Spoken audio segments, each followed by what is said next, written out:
પાટણ પંથકમાં કેનાલો તૂટવાનો સિલસિલો યથાવત છે। ખેડૂતોનો આક્ષેપ છે કે સમયસર કેનાલનું સમારકામ થતું જ નથી।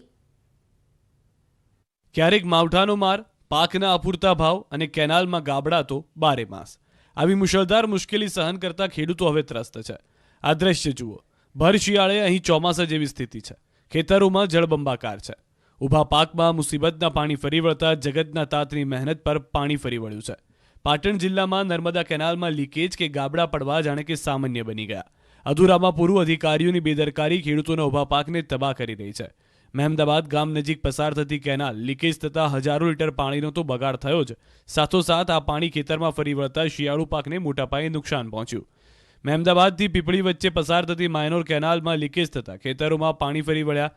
નર્મદાની માયનોર અને ડિસ્ટ્રીબ્યુટર કેનાલમાં ક્યાંક ગાબડા તો ક્યાંક ઓવરફ્લોની ઘટનાથી ખેડૂતો મુશ્કેલીમાં સતત જોવા મળી રહ્યા છે। વારંવાર કેનાલોના ગાબડાથી ખેડૂતોમાં ભારેભાર રોષ છે। આખરે કંટાળેલા ખેડૂતોએ આ વખતે ચીમકી ઉચ્ચારી દીધી કે 10 દિવસમાં જો કેનાલ રિપેરિંગ નહીં થાય તો કેનાલ જ બંધ કરી દેશે। અને હવે નજર કરીએ ટોપ 3 ન્યૂઝ